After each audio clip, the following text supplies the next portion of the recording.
Hello बच्चों, कैसे हैं आप सब। आज का जो अपना वीडियो है वो कई परिचय का है, जो कि 12वीं क्लास के अंदर कई परिचय पूछा जाता है। 3 नंबर का क्वेश्चन आता है एक। तो इसके अंदर अभी जो अनिवार्य हिंदी की जो बुक है आरोह भाग 2, उसके अंदर जो कई परिचय है अच्छे अच्छे, उसके बारे में बताता हूँ तुम लोगों को।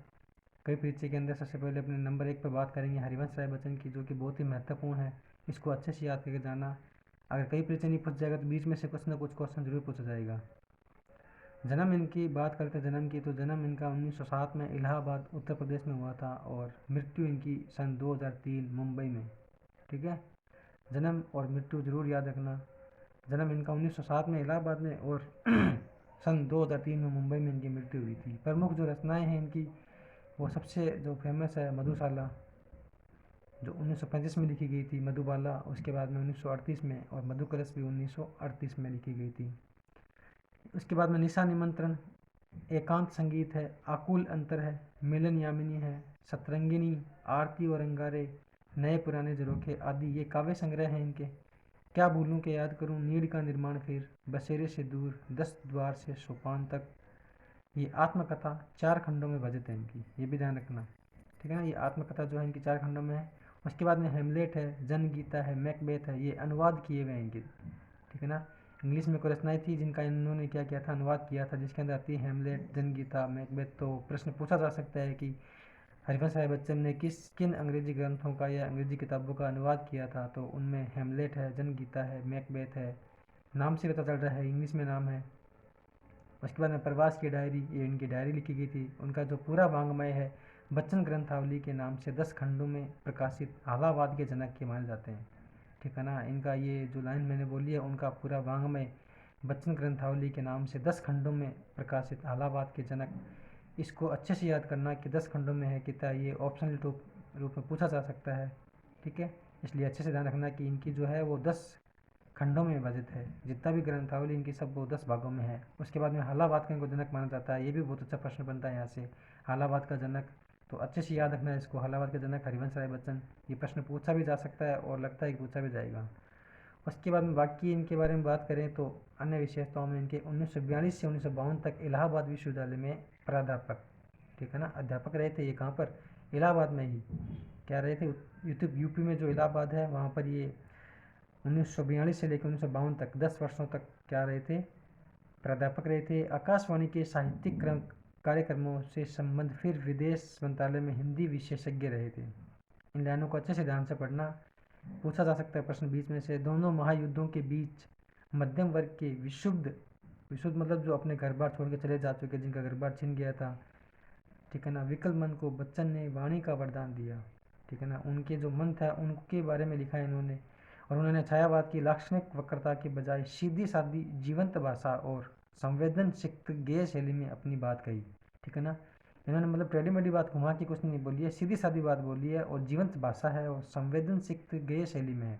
गेय का मतलब होता है गीत शैली में, मतलब गा कर बताया है इन्होंने। और इन्होंने इलाहाबाद विश्वविद्यालय से स्नातक एवं स्नातकोत्तर परीक्षा उत्तीर्ण की तथा कैम्ब्रिज विश्वविद्यालय से पीएचडी की उपाधि प्राप्त की थी। ये बहुत अच्छा प्रश्न बनता है यहाँ पे, कैम्ब्रिज विश्वविद्यालय से। जैसे पूछा जाता है कि पीएचडी की उपाधि हरिवंश राय बच्चन ने किस विश्वविद्यालय से या कहाँ से की थी, तो याद रखना कैम्ब्रिज विश्वविद्यालय है, वहाँ से इन्होंने पीएचडी की थी, उसकी उपाधि, उसकी डिग्री प्राप्त की थी। और सन 1966 में राज्यसभा के लिए राष्ट्रपति द्वारा नामित हुए थे।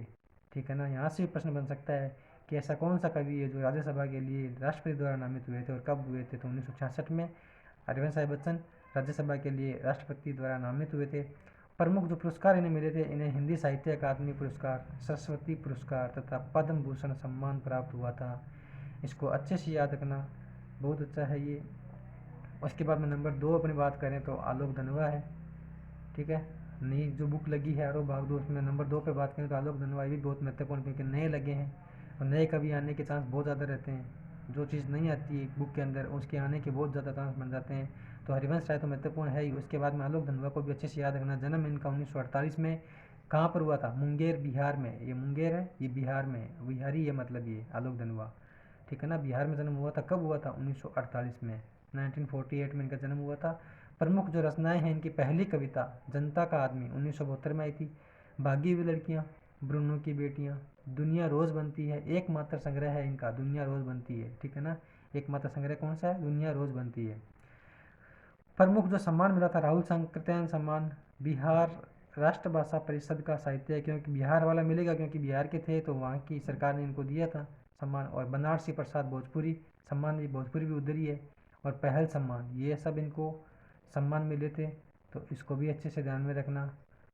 आगे बात करते, आलोक धनवा की जो अन्य विशेषताएं हैं उनमें क्या हुआ, 7वें और 8वें दशक में कवि आलोक धनवा ने बहुत छोटी अवस्था में अपनी गिनी चुनी कविताओं से अपार लोकप्रियता अर्जित की थी, ठीक है ना।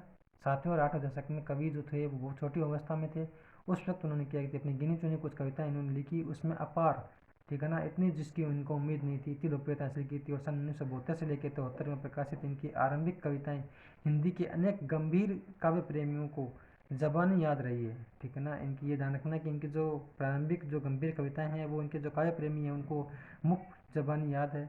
और आलोचकों को तो मानना है कि उनकी कविताओं ने हिंदी कवियों और कविताओं को कितना प्रभावित किया, इसका मूल्यांकन अभी ठीक से नहीं हुआ है, ठीक है ना। वो मानते हैं कि अभी ठीक से मूल्यांकन नहीं कर पाते हैं कि कितना इन्होंने प्रभावित किया है। आपकी जो पहली कविता है, मतलब आलोक धनवा की जो पहली कविता है वो 1972 में, अच्छे से याद रखना है इस प्रश्न को, बहुत आने के चांस है, जो कि वाम पत्रिका में प्रकाशित हुई थी। इस लाइन को बहुत अच्छे से याद रखना कि इनकी जो पहली कविता है वो 1972 में वाम पत्रिका में प्रकाशित हुई थी। उसी वर्ष फिलहाल में गोली दागो पोस्टर कविता प्रकाशित हुई थी। और आपकी कविताओं के अनुवाद अंग्रेजी और रूसी भाषा में हुए हैं, ये भी ध्यान रखना कि आलोक धनवा की जो कविताएं हैं उनके जो अनुवाद हुए हैं वो एक तो अंग्रेजी भाषा में और रूसी भाषा में इनका अनुवाद हुआ है। आपके कविता संग्रह दुनिया रोज़ बनती है ने जनमानस को बहुत प्रभावित किया था और यह साहित्य जगत में चर्चित रहा था। अपने बारे में धनवा जी कहते हैं, मैं एक इत्तफाकन कवि हूँ, ठीक है ना। इस लाइन को अच्छे से याद रखना, बहुत ही मोस्ट लाइन है कि वो बोलते हैं अपने बारे में कि मैं एक इत्तफाकन कवि हूँ, ठीक है ना। इस लाइन को अच्छे से ध्यान में रखना, बहुत अच्छी लाइन है ये। तो वो अपने आप को इत्तफाकन कवि मानते हैं। उसके बाद में अगले जो कवि हैं उनके बारे में बात कर लेते हैं, ठीक है। उनमें है कुंवर नारायण है, जन्म इनका 19 सितंबर सन 1927 उत्तर प्रदेश में हुआ था और मृत्यु इनकी 15 नवंबर सन 2017 में, ठीक है ना। 17 में तो 7 और 7 पीछे भी 7 और इसके पीछे भी 7 है। नई दिल्ली में, जन्म उत्तर प्रदेश में हो रहा है लेकिन मृत्यु कहाँ हो रही है? नई दिल्ली में, मतलब नई दिल्ली में आ गए थे ये। दिनांक याद नहीं रहे तो कोई बात नहीं, लेकिन सन याद रखना, किसका? कुंवर नारायण का। शिक्षा जो है इनकी जो हुई थी वो लखनऊ विश्वविद्यालय से अंग्रेजी साहित्य में एमए किया था इन्होंने, ये ध्यान रखना। क्या? अंग्रेजी साहित्य में एमए, ठीक है।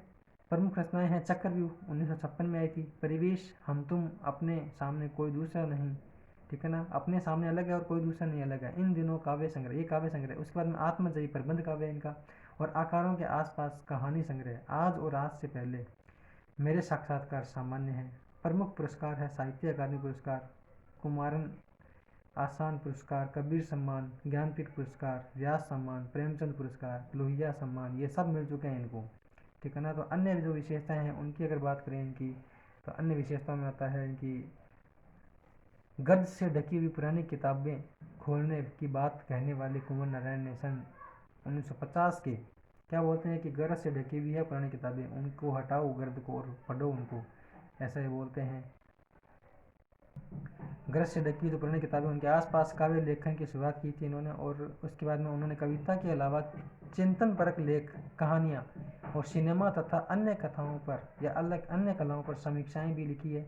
किंतु कविता की विधा को उनके सृजन क्रम में हमेशा प्राथमिकता प्राप्त रही है।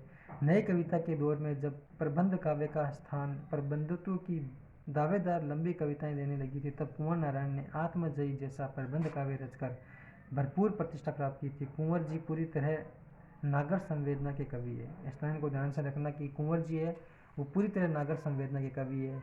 तो पूछा जा सकता है पेपर के अंदर कि नागर संवेदना के कवि कौन है, 4 ऑप्शन दे देंगे, उसमें से एक आपको करना होगा।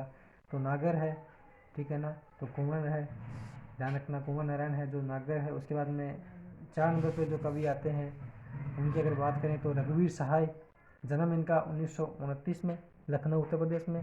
तो एक चीज़ ध्यान रखना, जन्म अगर स्थान ना याद हो तो आप उत्तर प्रदेश कर देना, ठीक है ना, क्योंकि लगभग कवि जो जितने भी है वो सबका जन्म उत्तर प्रदेश में हुआ है।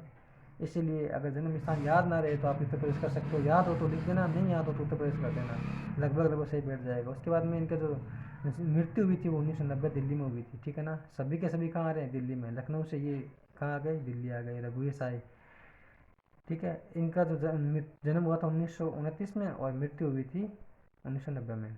प्रमुख रचनाएं इनकी अज्ञे द्वारा संपादित दूसरा सप्तक 1951 में। अज्ञे ने दूसरा सप्तक, 7 कवियों का एक सप्तक होता है जो 4 है टोटल, जिसमें से दूसरा सप्तक में अज्ञे ने 1951 में प्रकाशित किया था। आरंभिक कविताएं हैं इनकी महत्वपूर्ण काव्य संकलन सीढ़ियों पर धूप में, आत्महत्या के विरुद्ध, हंसो हंसो जल्दी हंसो, ऐसी इन्होंने लिखी थी रघुवीर साय ने। उसके बाद में पत्रकारिता की बात करें तो ऑल इंडिया रेडियो की हिंदी समाचार विभाग से संबंध रहे। फिर हैदराबाद से निकलने वाली पत्रिका कल्पना और उसके बाद दैनिक नवभारत टाइम्स तथा दिनमान से संबंध रहे। सम्मान इनका साहित्य अकादमी पुरस्कार मिला था इनको, और भी मिले थे, लेकिन साहित्य अकादमी पुरस्कार लगभग सबको मिले, तो आप वो भी लिख सकते हैं पेपर में। उसके बाद बात करें तो शिक्षा की बात करें तो लखनऊ विश्वविद्यालय से इन्होंने 1951 में एमए, किससे, अंग्रेजी से। कुंवर नारायण भी इसी से और इन्होंने भी अंग्रेजी से एमए किया था। उसके बाद में विशेषताओं की बात करें तो रघुवीर साय समकालीन हिंदी कविता की संवेदनशील नागर चेहरा है। सड़क, चौराहा, दफ्तर, अखबार, संसद, बस, रेल और बाजार की बेलोस बेलोस का मतलब होता है खरा या सच्चा भाषा में उन्होंने पर कविता लिखी है, मतलब सच्ची भाषा में इन्होंने ये सब कविताएं लिखी है। घर मोहल्ले के चरित्रों पर कविता लिखकर इन्हें हमारी चेतना का स्थायी नागरिक बनाया है। यह ठीक है कि पेशे से वे पत्रकार थे, लेकिन वे सिर्फ पत्रकार ही नहीं, सिद्ध कथाकार और कवि भी थे। कविता को उन्होंने एक कहानीपन और एक नाटकीय वैभव दिया है। इसको ध्यान में रखना, क्या दिया है, कहानीपन और एक नाटकीय वैभव दिया है कविता को। आगे बात करें तो 5 नंबर पर आते हैं गजानन माधव मुक्तिबोध। इनका जन्म 1917, श्योपुर, ग्वालियर, मध्य प्रदेश। इनका ध्यान रखना, कहाँ हुए थे, मध्य प्रदेश में जन्म हुआ था इनका, ग्वालियर में। उसके बाद में जो मृत्यु हुई थी वो 1964 में नई दिल्ली में। दिल्ली में ही मृत्यु हो रही है देखो सबकी, लगभग। शिक्षा इनकी जो तो प्रारंभिक शिक्षा उज्जैन में हुई थी, मध्य प्रदेश में ही है, उज्जैन स्थान है, वहाँ पर हुई थी। 1938 में बीए पास की थी इन्होंने, समझ गए ना, बैचलर ऑफ आर्ट्स। प्रमुख रचनाएं जो है कविता संग्रह है इनके चांद का मुंह टेढ़ा है। गजानन माधव मुक्तिबोध क्या बोलते हैं कि चांद का मुंह कैसा है, टेढ़ा है, भूरी भूरी खाक, धूल तथा तार सप्तक। कहानी संग्रह काठ का सपना, विपात्र, सतह से उठता आदमी, उपन्यास इनका विपात्र है। आलोचना भी लिखी इन्होंने, कामायनी एक पुनर्विचार, नई कविता का आत्मसंघर्ष। उसके बाद में नए साहित्य का सौंदर्य शास्त्र, समीक्षा की समस्याएं और रचनावली इनके मुक्तिबोध रचनावली 7 खंडों में है। अन्य विशेषताएं हैं, आपके पिता का नाम माधवराव और माता का नाम पार्वतीबाई था। देखो माधव और माधवराव पिता का नाम है, ऐसे याद रह जाएगा आपको, ठीक है ना। माधव माधव 2 जगह आ रहा है, तो माधव इनके पिता का नाम। उसके बाद में माता का नाम पार्वती। पिता ये थानेदार रहकर उज्जैन में इंस्पेक्टर पद से रिटायर हुए थे, पहले थानेदार थे, उसके बाद इंस्पेक्टर पद से क्या हुए थे, रिटायर हो गए थे। मुक्तिबोध ने उनके स्थानों पर अध्यापन कार्य किया और अर्थ संकट भी भोगा, मतलब पैसों की थोड़ी कमी थी, उसको भी इन्होंने भोगा है। उसके बाद में 1954 में एमए करने पर राजानंद गांव के दिग्विजय कॉलेज में प्राध्यापक पद पर नियुक्त हो गए थे, ठीक है ना, मतलब प्रिंसिपल बन गए थे वहाँ के। मुक्तिबोध का विवाह माता पिता की इच्छाओं के विरुद्ध हुआ था। माता पिता नहीं चाहते थे कि उनके विवाह, लेकिन फिर भी उनकी इच्छाओं के विरुद्ध, किंतु पत्नी के साथ उनका वैचारिक अनुकूलता नहीं हो पाई। इच्छाओं के विरुद्ध शादी तो उन्होंने कर ली थी, लेकिन फिर भी अपनी पत्नी से उनकी नहीं बन पाई। तो पत्नी को मुक्तिबोध के कवि व्यक्तित्व की अपेक्षा संपन्नता और सुविधापूर्ण जीवन में अधिक रुचि थी। वो पत्नी बोलती थी कि मुझे ऐशो आराम की ज़िंदगी चाहिए, ये कवि वगैरह मुझे अच्छे नहीं लगते। लाड प्यार से पले मुक्तिबोध का शेष जीवन अभाव, संघर्ष और विपन्नता में कटा, क्योंकि पत्नी ने छोड़ दिया। और 17 फरवरी 1964 को पक्षाघात ने, मतलब हार्ट अटैक ने इन्हें दर दबोचा, मतलब हार्ट अटैक आने से, ठीक है ना, दिल का दौरा पड़ने से इनकी क्या हो गई थी, मृत्यु हो गई थी। भोपाल के हमीदिया अस्पताल में उनका उपचार हुआ, परंतु जब दशा और अधिक बिगड़ गई तो मुक्तिबोध को दिल्ली के ऑल इंडिया मेडिकल इंस्टीट्यूट में भर्ती करवाया गया। लगभग 8 महीने बाद मृत्यु से जूझने के पश्चात 11 सितंबर 1964 को मूर्छा में ही रात के समय आपका देहांत हो गया। मूर्छा मतलब बेहोशी की हालत में तो थे ही, ठीक है, तबीयत ज़्यादा ख़राब थी तो बेहोशी की हालत में रहते थे, होश नहीं आया था। तो उसी अवस्था में क्या हुआ, दिल्ली में इनका जो एक ऑल इंडिया मेडिकल इंस्टीट्यूट है, एक अस्पताल हॉस्पिटल है, वहाँ पर इनका क्या हो गया था, 1964 में क्या हो गया था, निधन हो गया था। 8 महीने तक इन्होंने संघर्ष किया जीवन के लिए, लेकिन फिर भी बच नहीं पाए। आगे बात करते शमशेर बहादुर हैं, 6 नंबर पे आते हैं शमशेर बहादुर। तो जन्म इनका 13 जनवरी 1911 को देहरादून उत्तर प्रदेश, अब उत्तराखंड में है, ठीक है ना। जो देहरादून है अब उत्तराखंड में है, पहले उत्तर प्रदेश में था जब इनका जन्म हुआ तब। और निधन इनका 1993 में अहमदाबाद में हुआ था। शिक्षा इनकी BA तक की हुई थी। माता पिता श्रीमती प्रभु देवी और बाबू तारीफ सिंह हैं इनके पिता का नाम है। जो बहादुर होगा उसकी तारीफ जरूर होगी, ठीक है ना। जो बहादुर होगा उसके और तारीफ जरूर करेंगे। उसके बाद में माता भी देवी होगी, क्योंकि शेर है तो शेर की सवारी देवी करती है, तो प्रभु देवी, ठीक है ना। ऐसे याद रखना। मुख्य रचनाएं कुछ कविताएं हैं, कुछ और कविताएं हैं। चुका भी नहीं हूँ मैं, इतने पास अपने बात बोलेगी, काल तुझसे होड़ है मेरी। उर्दू हिंदी कोश का संपादन भी किया इन्होंने। और सम्मान इनको मिला था साहित्य अकादमी पुरस्कार 1977 में, मतलब 1977 तक। कबीर सम्मान इनको 1989 में, मतलब 1989 सहित अनेक पुरस्कारों से सम्मानित। और भी पुरस्कार थे, लेकिन ये जो मेन पुरस्कार मैंने बता चुका हूँ। अन्य विशेषता में बात करें इनकी, तो अन्य विशेषता में खुद को उर्दू और हिंदी का दोआब मानने वाले शमशेर की कविता एक संधि स्तर पर खड़ी है। वो बोलते हैं कि मैं उर्दू और हिंदी का दोआब, मतलब उर्दू में भी और हिंदी दोनों भाषा में लिखता हूँ, ठीक है ना। और उसके संधि स्तर पर खड़ी है। यह संधि एक और साहित्य, चित्रकला और संगीत की है, तो दूसरी ओर मूर्तता और अमूर्तता की, तथा इंद्रिय और इंद्रियतर की है। मतलब इंद्रियों से इन्होंने क्या किया था, ज्ञान प्राप्त किया था। उर्दू में और हिंदी में लिखते थे ये मन के विचारों से, और विचारों के स्तर पर प्रगतिशील और शिल्प के स्तर पर प्रयोगधर्मी कवि शमशेर पहचान एक बिंब धर्मी कवि के रूप में है। मतलब जिनकी जो कविताएं बिंबों के रूप में, उनकी ये कशीदाकारी का मादा रखती है। उनका चित्रकार, उनकी यह बिंब धर्मिता शब्दों से रंग देख रेखा, स्वर और कूची की अद्भुत कशीदाकारी का मादा रखती है। उनका चित्रकार मन कलाओं के बीच की दूरी को न केवल पाटता है, मतलब दूर करता है, कम करता है, पाटना कम करता है, बल्कि भाषातीत हो जाना चाहता है। उनकी मूल चिंता माध्यम का उपयोग करते हुए भी बंधन से परे जाने की है। वो माध्यम क्षमा करना कि मैं तुम्हारे